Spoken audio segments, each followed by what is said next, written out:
फिर तुम परेशान क्यों हो? परेशान नहीं हूं, बस तन्हाई की जिंदगी की इस कदर आदी हो गई हूं। इंसानों के हजूम से वहशत होती है, लेकिन तुम तरद्दुद न करो, ये वहशत जल्द दूर हो जाएगी।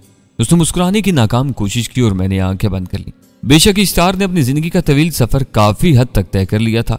अब वो थकन महसूस कर रही थी, लेकिन मैं उसे छोड़ नहीं सकता था, क्योंकि उसने मेरे लिए हुकूमत छोड़ दी थी और मेरे साथ जिंदगी का तकलीफ दे सफर तय कर रही थी। अब मैं इन बस्ती वालों के बारे में जानना चाहता था जो हकीकत मेहमान नवाज थे। उन्होंने हमें वक्त पर खाना दिया और यह खाना बहुत लजीज था। बहुत अरसे के बाद हमने शिकार के फीके और बदमजा गोश्त के बजाय सब्जियां, पनीर और दूध इस्तेमाल किया था। वो रात भी दूसरी रातों से मुख्तलिफ न थी। इश्तार गो अब मेरा साथ न दे सकती थी। उसका सफेद बदन ढीला पड़ गया था और जगह जगह से गोश्त लटक गया था, लेकिन वो अपनी जवानी को याद करके पूरे तौर पर जवान बनने की कोशिश करती थी और इसमें नाकाम रहती थी। लेकिन मैंने उसे नाकामी का एहसास नहीं होने दिया था और इसी बात से वो किसी हद तक मुतमईन हो जाती थी। दूसरे दिन हम सुबह नाश्ते के बाद बस्ती में निकल आए। छोटी छोटी तंग गलियों और लकड़ियों की दुकानों के बाजारों की ये बस्ती बेहद खुशहाल थी। यहाँ लवाजमाती जिंदगी भरपूर तरीके से मौजूद थे। हर आदमी खुशहाल और तरोताजा नजर आता था। बच्चे, बूढ़े, औरतें, जवान, सब के सब खुश व खुर्रम और कह के लगाते हुए। लेकिन एक बात मैंने खास तौर से महसूस की, हम जहां भी गए चंद लोग सायों की तरह हमारे पीछे लग रहे, गोया वो हमारी निगरानी कर रहे थे। मुझे इस बात की क्या परवाह हो सकती थी। जाहिर है मैं यहाँ सचमुच किसी योजना के लिए जासूसी करने तो नहीं आया था। बस्ती में खेल तमाशे भी थे। एक आध जगह मुझे लोग बांसों पर करतब करते नजर आए। एक आदमी ने लंबे लंबे बांस पैरों में बांधे हुए थे और सड़क पर चल रहा था। बच्चों का हजूम उसके पीछे था। वो खुशी से कह के लगा रहे थे। बांसों पर चलने वाला लकड़ी के घरों में झांक जाकर बच्चों को बता रहा था कि इन घरों में क्या हो रहा है। मुझे इस दिलचस्प हरकत पर हंसी आ गई और इश्तार मेरी वजह से मुस्कुराती। लोगों के लिए दूसरा तमाशा बन गया, क्योंकि मेरे सुनहरे बदन को सब हैरत से देख रहे थे, जिस पर लंबा चुका भी नहीं था। एक नोखेज लड़की जिसकी जवानी भी इब्तदाई मराहिल में थी मेरे करीब आई और मेरे सीने पर हाथ फेर कर देख लगी। वो सेब की तरह खुश रंग थी और उसकी जवानी के गुलाब खिलने के लिए बेचैन थे।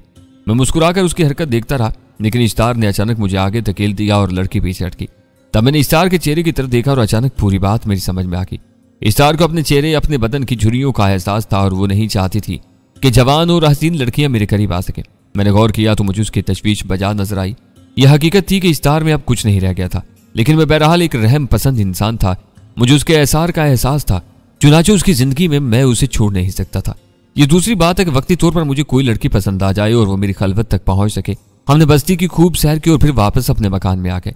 दोपहर के खाने के बाद हमें इतला दी गई कि गुस्तारो शाम के खाने पर हमारा साथ पसंद करेगा।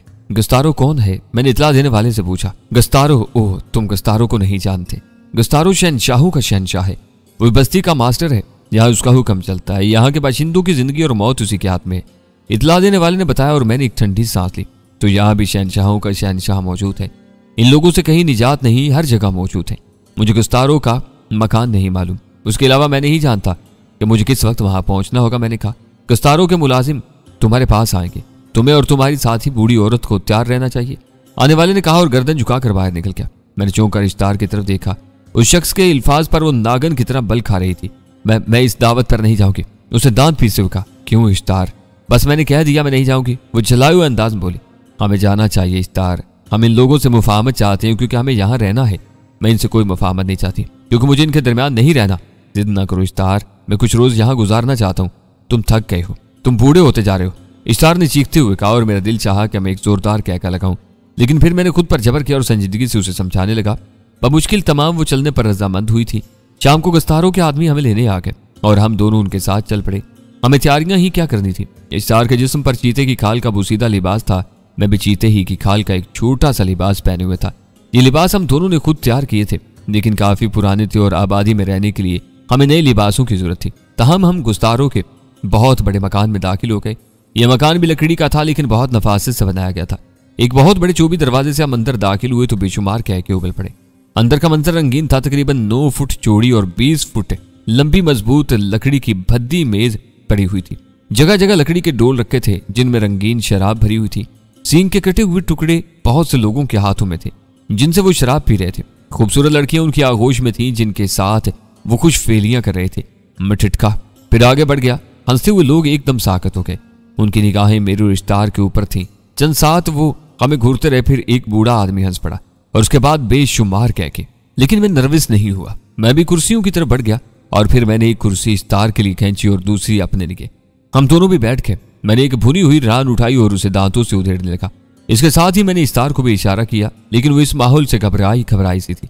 मैं अलबत्ता इन वैश्यों में अजनबी नहीं रहना चाहता था, और हकीकतन मेरी इस बित्तकल्फी ने और खाने के अंदाज ने वैश्य इंसानों को मरऊब कर लिया और उनकी तवज्जो मेरी तरफ से हट गई।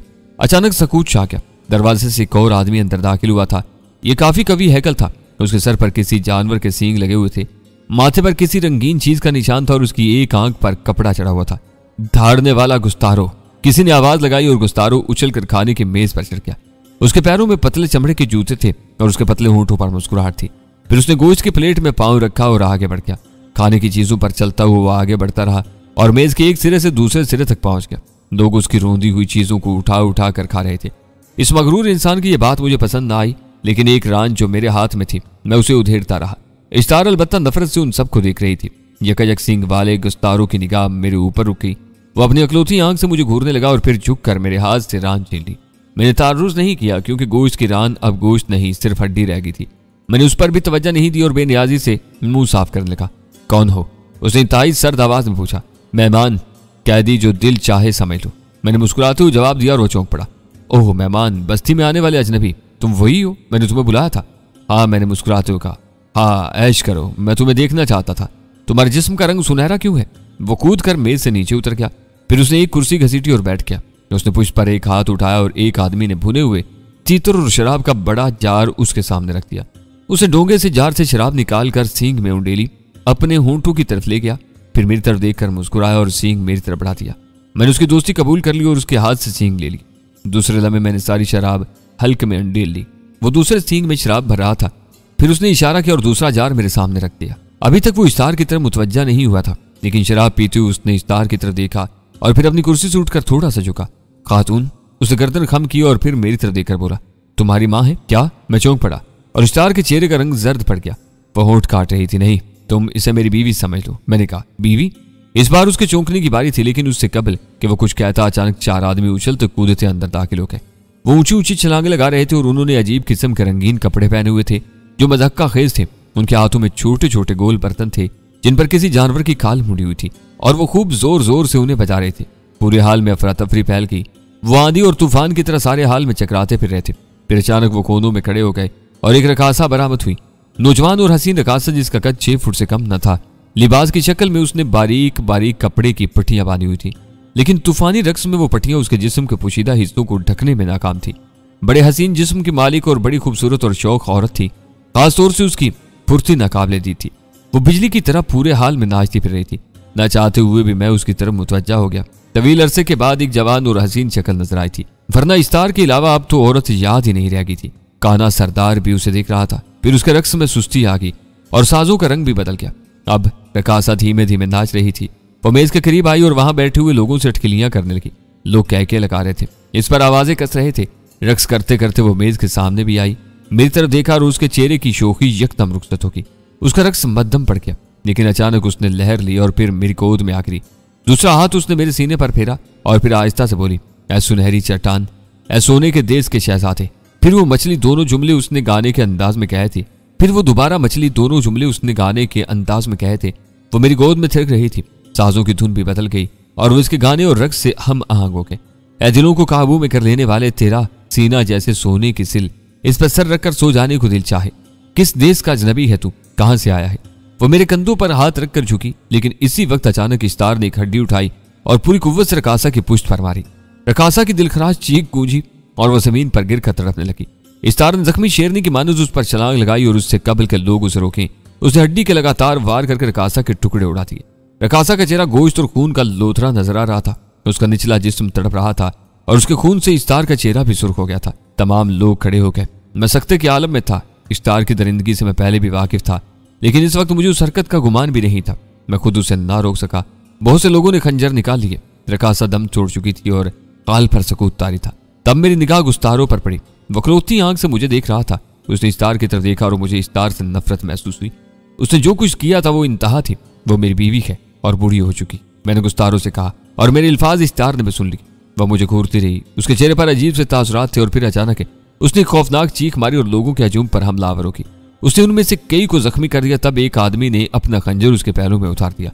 और फिर बहुत से लोगों ने पैर दर पैर वार करके उसके जिस्म के टुकड़े उड़ा दिए। मैंने किसी काम में मुदाखलत नहीं की, मैं इश्तार के इस हशर से मुत्तफिक था और यकीनन इश्तार ने मेरे अल्फाज से मेरी नफरत का अंदाजा लगा लिया था। उसने यही सोचकर उन पर हमला किया था कि वो उसे मौत के घाट उतार दे। काना गुस्तारो अब भी मुझे उसी अंदाज में घुरा था। मेरे होठों पर मुस्कुराहट फैल गई और मैंने आहिस्ता से उसी लहजे में कहा, वो मेरी बीवी थी, बूढ़ी बीवी, और खूबसूरत लड़कियों के मुकाबले में एहसास से कम तरीका शिकार। तब गुस्तारो के होठों पर मुस्कुराहट फैल गई। उसने मुस्कुराते हुए शराब सींग में भरी और मेरी तरफ बढ़ा दी। मैंने उसके हाथ से सींग लेकर ऊंचा किया और फिर उसकी शराब हल्के में उंडेल दी। दोनों लाशों को यहाँ से हटा दो, अजनबी दोस्त है, जिंदा दिल है, उसने चीख कर अपने आदमियों से कहा। और यह सरदार का हुक्म था। इसका मतलब था कि कदूरत धो ली जाए। कातिल को सजा मिल गई, अब कोई झगड़ा नहीं है, लाशें हटा देगी। मैंने सामने रखा शराब का जार उठा लिया और उसे दोनों हाथों से पकड़कर मुंह से लगा लिया। सरदार ने मुझे दिलचस्पी से देखा था और जब जार खाली हो गया तो मैंने उसे मेज पर रख दिया। सरदार की आंख में तहसीन के आसार थे। क्या कि इसी तरह जारी हो गए। वैश्यों के लिए यह भी एक दिलचस्प हादसा था जिससे लुत्फ अंदोज होने के बाद उसे भूल गए। काफी देर तक यह हंगामा जारी रहा और फिर बदमस्त लोग जुनून के हदूद में दाखिल हो गए। शर्मनाक मनाजर उभर आए, लेकिन सरदार कंट्रोल में था। उसकी तवज्जो किसी लड़की पर न थी। फिर वो मेरी तरफ झुक कर बोला, क्या तुम मुझसे गुफ्तगू करना पसंद करोगे? जरूर गुस्तारो, मैंने जवाब दिया और वो उठ गया। फिर वो मेरे साथ उस हाल से निकलकर एक दूसरे कमरे में पहुंच गया। ये कमरा भी उस दौर के लिहाज से नफीस था। लकड़ी की प्लेटों में ताजा फल और शराब के जार रखे हुए थे। कुर्सियां थी जिस पर उम्दा गद्दे पड़े हुए थे। उसने मुझे गद्दे पर बैठने का इशारा किया और कमरे की रोशनी नाकाफी समझकर कुछ और शम्मादान रोशन कर दिए। शायद इस तरह वो मेरे चेहरे के तासरात से बाखबर रहना चाहता था। मुझे हैरत है वो तुम्हारी बीवी थी, हालांकि तुम्हारी और उसकी उम्र में बहुत फर्क था। तुम्हें बूढ़ी बीवी क्यों पसंद आई? उसने मुस्कुराते हुए कहा। हरकस व नाकस को अपने बारे में तफसील बताने की चंदा जरूरत न थी और फिर मैं उससे सरदार पर कोई असर भी नहीं डालना चाहता था, क्योंकि यह बेमकसद था। इसलिए मैंने उसे कोई बात न बताई और टालने की गर्ज से कहा, बस सरदार गस्तारो वो एक मोहब्बत करने वाली औरत थी और तवील अरसे से मेरे साथ थी, लेकिन उसे शिद्दत से तुम्हारी जवानी अपने बुढ़ापे का एहसास था, इसलिए वो रकासा की हरकत से दिल बर्दाश्त होगी। यही बात है, मैंने जवाब दिया। मुझे तुम्हारी तन्हाई का अफसोस है, लेकिन तुम पसंद करोगे तो तन्हा न रहोगे। यहाँ बहुत सी लड़कियां तुम्हारी पजीराई करेंगी। यूं भी तुम गैर मामूली इंसान हो। तुम्हारा सुनहरी रंग सबको हैरत में डाल देता है। क्या ये रंग मसनूई है? मैं मुस्कुराया। सरदार गस्तारो यकीनन चालाक था। वो आहिस्ता आहिस्ता अपने मतलब पर आ रहा था। लिहाजा मैंने कहा, शुक्रिया सरदार गस्तारो, अभी चंद रोज में सोग मनाऊंगा, क्योंकि बहरहाल वो पुरानी साथी थी। अगर जरूरत महसूस हुई तो तुमसे कह दूंगा। रंग मसनूई नहीं है। क्या तुम्हारे देश के बाशिंदे इसी रंग के होते हैं? मेरा कोई देश नहीं है सरदार, मैं दुनिया गर्द हूँ। यहाँ आया हूँ, कहीं और चला जाऊंगा। कहाँ जाओगे? कोई तायुन नहीं। इधर से गुजरते हुए तुम्हारी बस्ती के मकानात देखे। तवील अरसे के बाद इंसान नजर आए थे, इसलिए इस तरफ चलाया, वरना तो जंगलों में जिंदगी गुजर रही थी। अगर मैं ये कहूं कि मैंने तुम्हारी इस बात को दुरुस्त नहीं समझा तो यकीनन तुम्हें अफसोस होगा। सरदार ने अंगूर का एक खोशा उठाते हुए कहा और फलों की प्लेट मेरी तरफ सरका दी। नहीं, मुझे कोई अफसोस नहीं होगा। मैं तुमसे गुफ्तगू करके तुम्हें मुतमईन करने की कोशिश करूंगा, मैंने जवाब दिया। तब मुझे सच से बता, योहना ने तुम्हें कौन से मिशन पर भेजा है? मेरे दोस्त, मैंने गहरी सांस लेकर कहा। मेरे कानों में इससे कबल भी योहना का नाम आ चुका है। मुझे मालूम है कि तुम लोग अभी तक यही समझ रहे हो कि मैं किसी का नुमाइंदा या जासूस हूं। मैंने इन लोगों को भी देखा है जो मेरी निगरानी करते हैं। तो गौर से सुन और यकीन कर सकते हो तो यकीन करो गस्तारो कि मैं किसी योहना को नहीं जानता। मैं एक आजाद मंश हूं और बाज हालात में मैं तुम लोगों से मुख्तलिफ हूं। मेरे जिस्म में बेपनाह ताकत है। यूं समझ लो कि इंसानों के लिए मैं नाकाबिल तस्कीर हूं और योहना या और कोई मुझे अपना आलाकार नहीं बना सकता। मैंने जो कुछ कहा सच कहा और इसका तजिया तुम खुद करोगे। मेरी तरफ से आजादी है। तुम्हारी किसी कोशिश पर मुझे तुमसे कोई शिकायत नहीं होगी। सरदार गस्तारो हैरत से मेरी बातें सुन रहा था। फिर उसने एक गहरी सांस लेकर कहा, मुमकिन है तुम दुरुस्त कह रहे हो। मैं तुम्हारी बात पर यकीन भी कर लूं तो इससे कुछ ना होगा, क्योंकि मुआहदे के तहत मैं सी सारा को जवाब दे हूं और तुम्हारे बारे में सही फैसला सी सारा ही करेगा। मुझे हर शख्स का फैसला मंजूर होगा। अपने बारे में तुम्हें बता चुका हूं और अब मैं जानना चाहता हूं कि सी सारा कौन है, योहना कौन है। अगर मुनासिब समझो तो मुझे बता दो। तुम्हारी शख्सियत में एक अनोखी कशिश है। कुछ मखसूस किस्म के इंसान मेरी पसंद हैं और तुम उनमें से एक हो। इसलिए मैं तुम्हारी दोस्ती कबूल करता हूं और दोस्त बनाने के बाद मैं तुम्हें इस बारे में बताना बुरा नहीं समझता। यह बस्ती मुजरमों की बस्ती है। यूं समझ लो कि इस इलाके का शहनशाह योहना है, जो बड़े बड़े आबाद शहरों में रहता है और वहीं उसकी हुकूमत है। लेकिन समंदरों पर हमारा कब्जा है और खुश्की के कुछ इलाके भी हमारे पास हैं। हमने इन इलाकों को योहना की फौजों के लिए नाकाबिल तस्खीर बना दिया है। योहना ने कई बार कोशिश की कि हमें सफाई हस्ती से मिटा दे, लेकिन उसे नुकसान उठाकर वापस लौटना पड़ा और फिर उसे इन कोशिशों की जो कीमत अदा करनी पड़ी वो इस कदर थी कि उसकी कमर टूट गई। हमने समंदरों को उसके लिए जहन्नुम बना दिया, उसके तिजारती जहाज लूट लिए और इनके मुसाफिरों को समंदर में कर दिया। तब से हमारी और उसकी शदीद दुश्मनी चली आ रही है और वो मुसलसल कोशिश में मसरूफ रहता है कि किसी तरह से हमें शिकस्त देकर हमारा राज पा सके। और हमारा जोर तोड़ दे। और अब तुम समझ ही गए होगे कि हम कौन हैं। बहरी कज़ाक, मैंने मुस्कुराते हुए कहा। तुम्हारा ख्याल दुरुस्त है। हमारी अपनी हुकूमत है। हमारी कई बस्तियां हैं जहां ज़ैली हुक्मरान मुतय्यन है। हम सब का सरबराज चीज सारा है। मैं भी इन ज़ैली हुक्मरानों में से एक हूं। खूब, मैंने मुस्कुराते हुए कहा। यह लहीम शेम इंसान बहरहाल एक अच्छा दोस्त था और मैंने उसकी दोस्ती कबूल कर ली थी। मैं सीसारा को तुम्हारी तरफ से मुतमईन करने की कोशिश करूंगा। ताहम मेरे दोस्त, अगर वो तुम्हारे बारे में कोई गलत फैसला करे तो इस पर मैं मजबूर होऊंगा। मैं हर फैसला कबूल कर लूंगा, तुम फिक्र मत करो। वैसे तुम्हारी दुश्मनी सिर्फ यौहना से है या दूसरे समंदरी जहाज भी तुम्हारी चीरदस्तियों से महफूज नहीं। हम समंदरी लुटेरे हैं और लूटने वाले हर चीज लूट लेते हैं। हम बस्तियों पर हमला करके इंसानों को पकड़ते हैं और इन्हें मंडियों में जाकर फरोख्त कर देते हैं। कभी कभी हम साहिली बस्तियों को भी लूट लेते हैं। इस तरह समझ लो हमारा पेशा यही है, उसने बताया। मैंने गहरी सांस ली। तो मैं समझ लूं कि तुम मुझसे ताउन करोगे और सिसारा के आने तक यहां से फरार होने की कोशिश नहीं करोगे। मैं वादा करता हूं, मैंने कहा और वो मुस्कुराने लगा। फिर मैंने उससे इजाजत ली और उसने अपने 2 आदमियों को आवाज दी, मेरे मुअज़्ज़ज़ दोस्त को एहतराम के साथ इनके मकान तक छोड़ा। और इन दोनों ने गर्दन झुका दी। तन्हा मकान में मुझे इश्तार याद आई और मैं उसके ख्याल में डूब गया। इश्तार जिसने अपनी जिंदगी के बेहतरीन साल मुझे दिए थे, लेकिन वो बुढ़ापा बर्दाश्त न कर सके। अगर मैं भी बूढ़ा हो जाता तो उसे कोई परवाह न होती, चाहे पूरी दुनिया उसे बूढ़ा कहती। लेकिन मैं जवान था और उसे एहसास था कि औरतें मेरी तरफ मुतवज्जा होती हैं और बूढ़े उसकी तरफ। यहां तक कि गुस्तारों ने उसे मेरी मां समझा था। और सब कुछ बर्दाश्त कर सकती है प्रोफेसर, सिर्फ अपनी निसाइयत की तौहीन नहीं। चुनाचे रकासा की वरफ्तगी ने उसे दीवाना कर दिया और वह जज्बात से मगलूब होकर उस पर फिल पड़ी। बिलाखिर मौत का शिकार होगी। लेकिन प्रोफेसर, तुम जरूर सोचोगे कि मेरा किरदार इस वक्त क्या रहा। क्या मैं खुद उससे जान छुड़ाने का ख्वाहिशमंद था? गौर करोगे प्रोफेसर, तो मेरी इस वक्त की सर्दमहरी में मेरा कोई कसूर नहीं था। मैं इस वक्त से उस वक्त तक इश्तार का मुखलिस रहा जब वो मुझे मिली थी, और जब वो हलाक हुई मेरे जैसे इंसान के लिए पूरी जिंदगी एक लड़की के साथ या उसके नाम लिख देना मुमकिन नहीं था। लेकिन इश्तार के बुढ़ापे को मैं कैसे टाल सकता था? वो जवान रहना चाहती थी और मेरे लिए मुश्किल था। जब इश्तार ने लोगों पर हमला किया तो उसके ज़हन में भी यही ख्याल था कि जवाब में वो लोग उसे हिलाक कर देंगे। उसको मौत की ख्वाहिश थी, मैंने पूरी होने दी। बहरहाल तन्हा मकान में मैंने बहुत कुछ सोचा। इश्तार की मौजूदगी में मेरा ताल्लुक मेरे दोस्त सितारों से कतई मुनक़ता हो चुका था। मुझे मुस्तकबिल के बारे में कुछ नहीं मालूम था। कुछ दिन सुकून इत्मीनान से गुजारूंगा। देखना यह है कि यह सीसारा क्या शय है। यौहना का ख्याल भी था, न जाने ये कौन सी नस्ल का हुक्मरान है। वो रात आराम से गुजरी। दूसरी सुबह इश्तार याद आई, लेकिन फिर मैंने उसे ज़हन से झटक दिया। कोई औरत मेरे दिमाग पर तसल्लुत नहीं जमा सकती थी।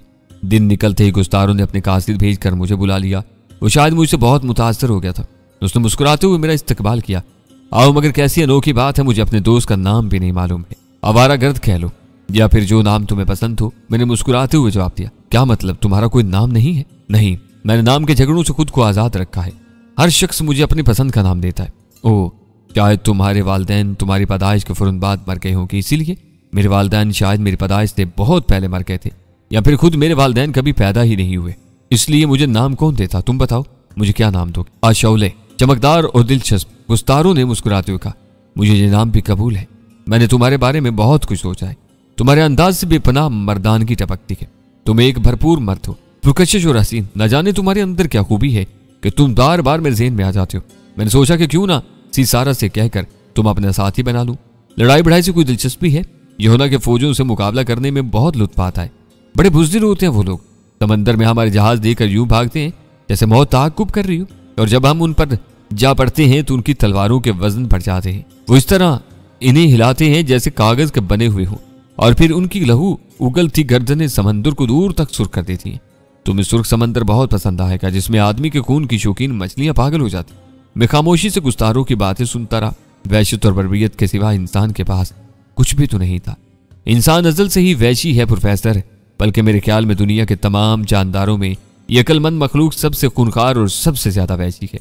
अगर इसे जहानत के जाल में ना जकड़ दिया जाता, अगर ये दुनिया को हुक्मरान न होता और इसे तहजीब के खिलाफ में मलफूफ न कर दिया जाता, तो शायद जंगलों में इससे वैशी, इससे ज्यादा खूनखार जानवर और कोई ना होता। तहजीब के लिबास में भी इसकी बर्बरियत अरूज पर है। इसने जुल्म और बर्बरियत के कैसे कैसे तरीके ईजाद किए। वैशी दरिंदा जो शिकार पर झपटता है, अमूमन पेट भरा न होने की शक्ल में, क्योंकि पेट भरना उसकी जरूरत है, सिवाय चंद शरीर जानवरों के जो ख्वामखा आदमी के दुश्मन होते। बाकी जानवर सिर्फ शिकार करते हैं, लेकिन इंसान पेट भरने के बावजूद तबाहकुन हथियार ईजाद करता है ताकि इंसानों की पूरी नस्ल को निस्तो नाबूद कर दे। आखिर क्यों? ये वहशत नहीं तो और क्या है। बहरहाल मैंने गुस्तारों की गुफ्तगू सुनी। इस गुफ्तगू में कोई सवाल नहीं था, इसलिए खामोश रहा। गुस्तारो काफी देर तक मुझसे गुफ्तगू करता रहा। दोपहर का खाना भी उसने मेरे साथ खाया और फिर शाम तक मैं उसके साथ रहा। रात को उससे रुखसत होकर मैं वापस अपने मकान की तरफ चल पड़ा। चलते वक्त उसने फिर मुझसे कहा, आशोले, अगर तुम्हें तन्हाई पसंद ना आए तो इसके लिए जब चाहो इंतजाम हो सकता है। मेरी बस्ती की लड़कियां तुम्हें खुश आमदीद कहेंगी। अगर मैं जरूरत महसूस करूंगा सरदार तुमसे कह दूंगा।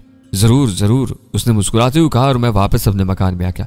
लेकिन उस रात में लकड़ी की छत के नीचे गुजारा न कर सका। मैंने अपने पुराने दोस्तों से मुलाकात की ठानी और मकान से बाहर निकला। चारों तरफ तारीकी फैली हुई थी। सरदार गस्तार उदर हकीकत बुरा आदमी न था, वैसी लुटेरा होने के बावजूद उसमें किसी कदर इंसानियत और पास दोस्ती था। चुनाचे आज मेरी निगरानी करने वाले भी मौजूद न थे।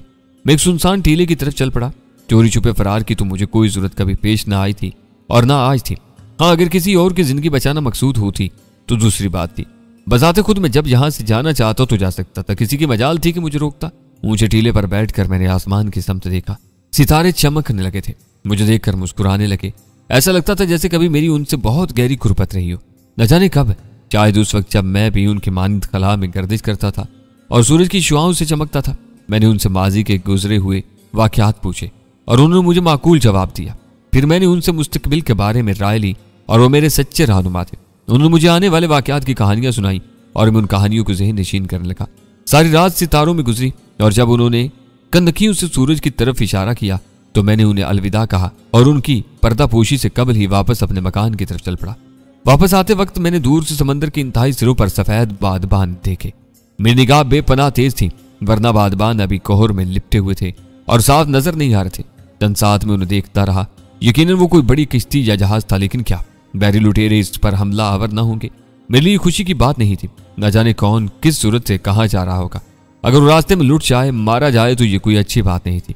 हाँ, अगर योना के सिपाहियों ने नए साजो सामान के साथ किसी जलकार का फैसला किया है तो फिर एक दिलचस्प जंग देखने में आएगी।